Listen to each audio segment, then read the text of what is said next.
Join me in the prayer for illumination. God, whose reign is nearer than we have realized, and whose realm is available to us even here and now, speak your invitation to us today in ways we have never fully heard before. Confront us again with the good news you want us to share. Enlist us in reaching out to the world with love and joy, so all may be saved from despair and know the fulfillment you intend for each person. Amen. A reading from the Psalter. Hear the word of the Lord. The word of the Lord came to Jonah a second time, saying, Get up, go to Nineveh, that great city, and proclaim to it the message that I tell you. So Jonah set out and went to Nineveh according to the word of the Lord. Now Nineveh was an exceedingly large city, a 3 days' walk across. Jonah began to go into the city, going a day's walk. And he cried out, 40 days more, and Nineveh shall be overthrown. And the people of Nineveh believed God. They proclaimed a fast, and everyone, great and small, put on sackcloth. The word of the Lord. Thanks be to God. Amen.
beginning at verse 14.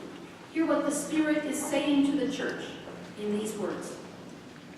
After John was arrested, Jesus came into Galilee, announcing God's good news, saying, "Now is the time, here comes God's kingdom. Change your hearts and lives and trust this good news." Now as Jesus passed alongside the Galilee Sea, he saw two brothers, Simon and Andrew. They were fishermen, so they were throwing fishing nets into the sea. "Come, follow me," he said, "and I'll show you how to fish for people." Right away, they left their nets and followed him. After going on a little further, he saw James and John, Zebedee's sons, in their boat repairing fishing nets. At that very moment, he called them. They followed him, leaving their father Zebedee in the boat with the hired workers. Friends, this is the word of the Lord. Thanks be to God. Not every scripture passage we share together in worship is a story with characters and settings and the opportunity to imagine ourselves in the roles. But both of our assigned readings for today are, and I can't help but play a little bit with our auditions for these parts. So I'm the director, and you all can observe this casting call, maybe make a few notes to yourself, and advise me on callbacks and the final cast, if you will. So first, who will play Jonah, our reluctant prophet? Shall we typecast him with someone who has turned down the invitation to teach Sunday school, serve as a deacon or an elder multiple times? We do need a rather strong character here, someone who can dial up the resentment and complain about everyone else on their committee, maybe even everyone else in the whole congregation. Okay, I'll leave that for a minute. We also need 4 fishermen, 2 sets of 2 brothers each, but you don't have to be related, actually. I don't have a whole lot of detail yet on these guys, but I know that they must have been less than satisfied with their work lives because they jump at the chance to drop everything and join Jesus' new crew when offered his invitation. So I guess I'm looking for someone who can play impulsive, maybe even flighty, certainly not the most stable ones in the community.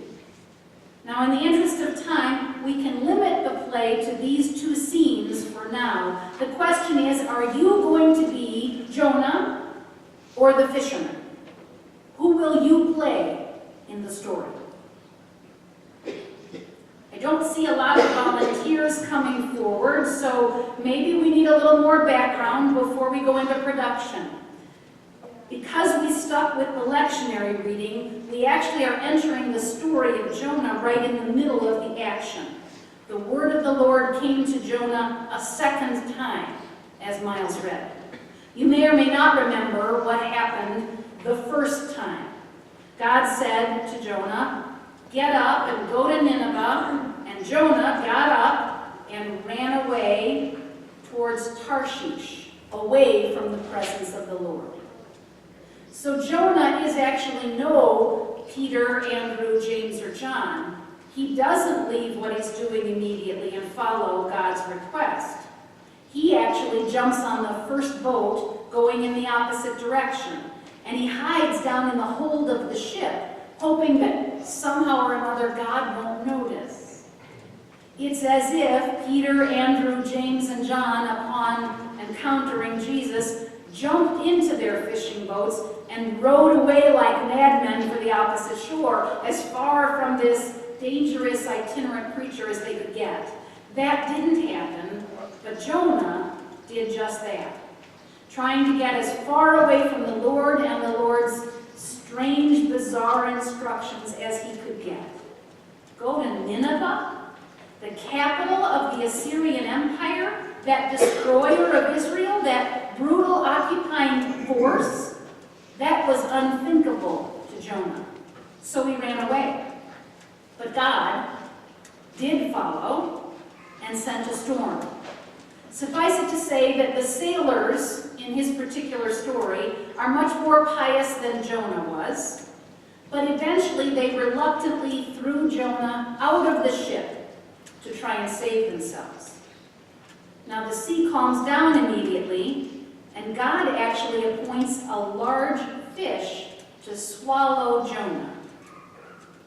Jonah then has an excellent opportunity for 3 whole days to think about what he's done in the belly of that big fish.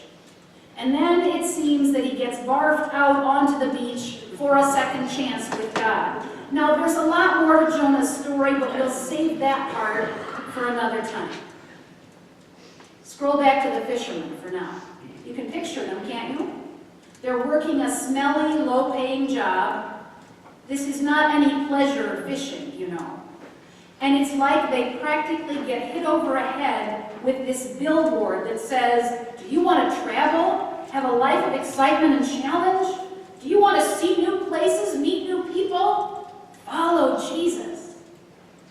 We don't know, friends, if they'd ever heard about this Jesus guy before, but maybe they had already been drawn in by his charisma and teaching. Whether or not, he was offering them a life on the road. Leave your nets and drudgery and come follow me.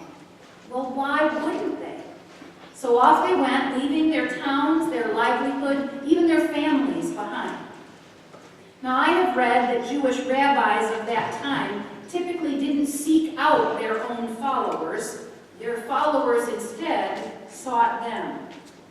Someone who was interested in studying with a rabbi, someone who is inclined in that way, would do a little research, ask around some questions, and then find the rabbi with whom he wanted to study, even follow.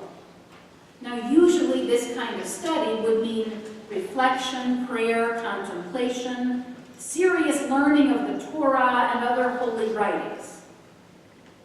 So maybe these 4 disciples in this first chapter of Mark's Gospel recognize something different about Jesus' invitation.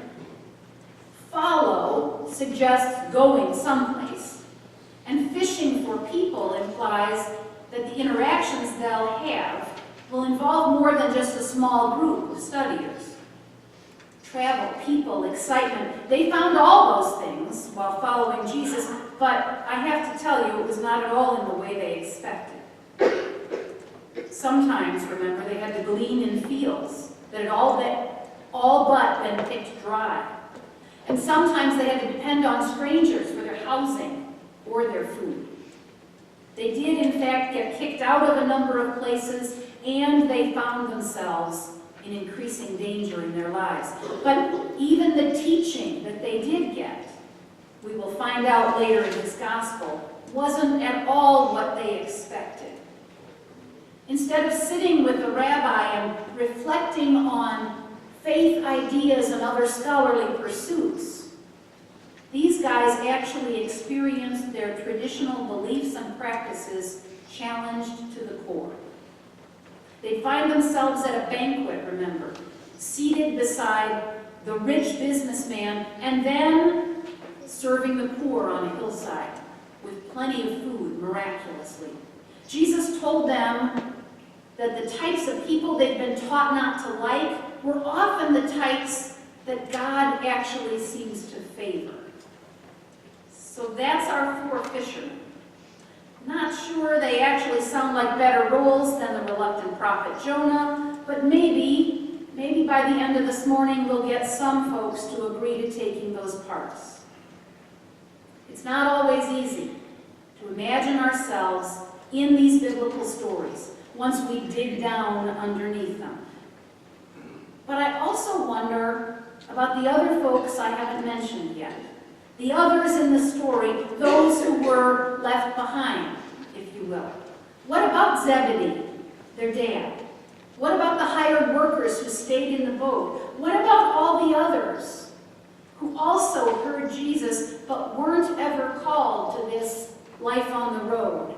So what about us, in fact? How do we follow? I'm not really going to cast this story from among us today. I'm not going to force you whether to consider whether you're more like Jonah or more like the 4 fishermen, but I would say that's not a bad exercise, in fact. But I do want us to think together today about how it is that we follow. Most of us, truth be told, would find it very, very hard to leave our work, our family and friends, our communities, and all the rest, to venture into such an uncertain future as those disciples did. Even more of us would very likely resist a call like Jonah's to go off to some horrible, evil place and remind the people there that they really should straighten up and fly right according to God. But does that mean that we are more or less failures as Christians? Or at least that we are less faithful than Jonah, than Andrew and Peter, James and John? Frankly, given the rest of the story that the gospel tells, I don't think we have too much to fear.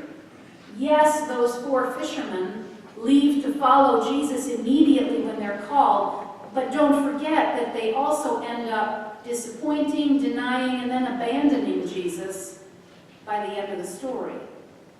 I don't think that we should worry. The reality is we cannot drop our fishing nets or our accounting files or our lesson plans or our stethoscopes or our conducting gigs. And we can't start walking around in the Middle East in sandals following after Jesus because that time is past. And friends, it even was when people began to first hear this story from the Gospel of Mark.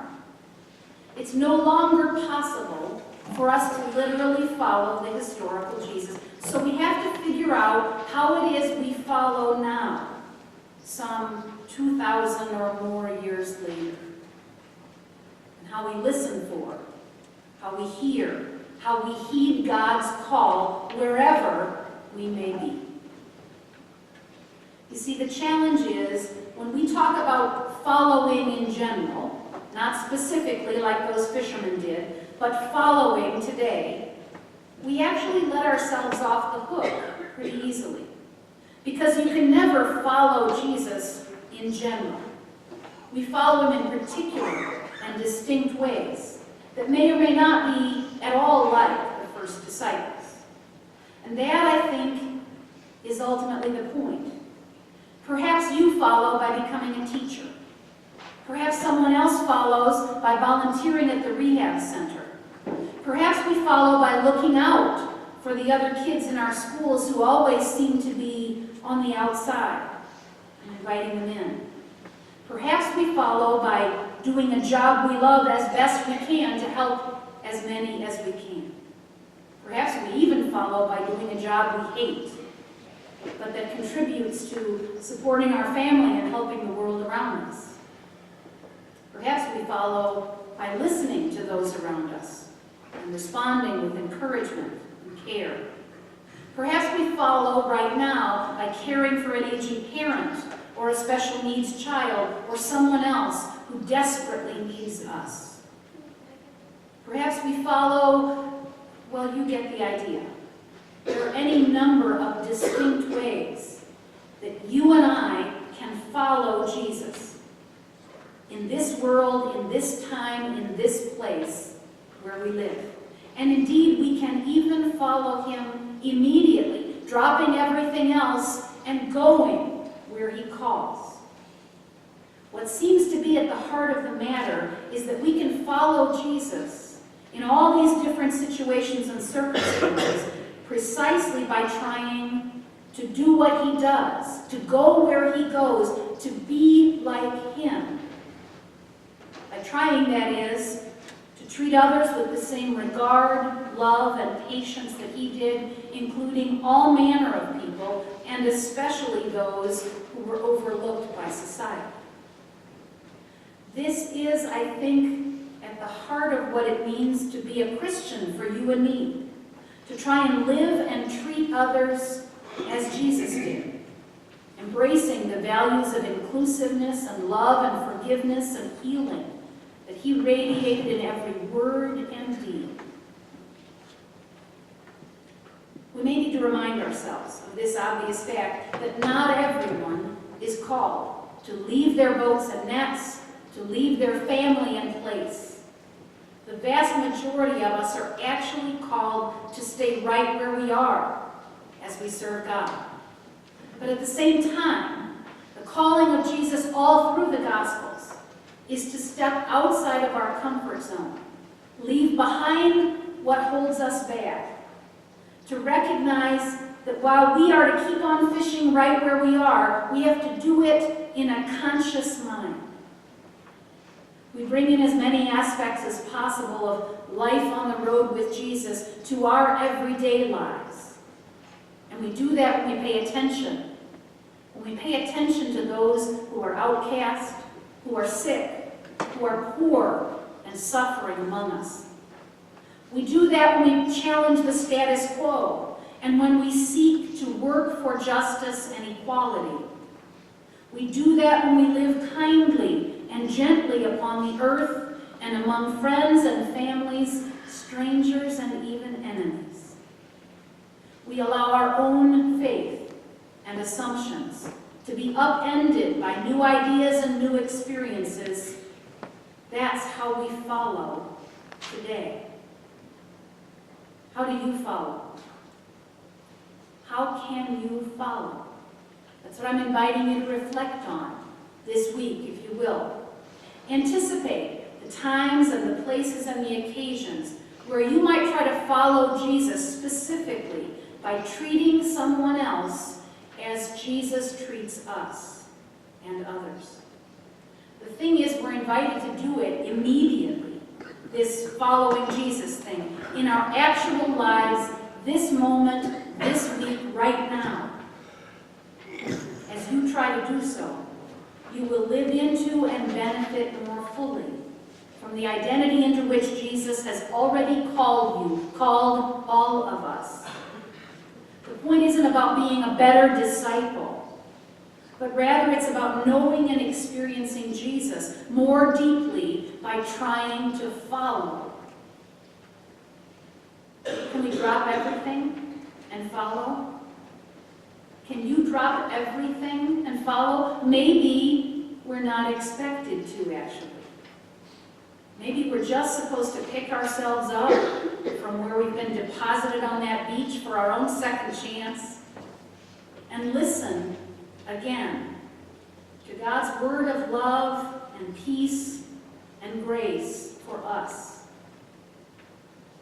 Grace, assurance, encouragement, support, promise.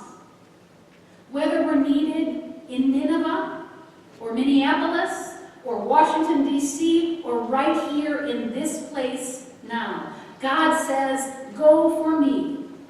And Jesus says, follow me. And friends, I believe we can do it. I believe we can.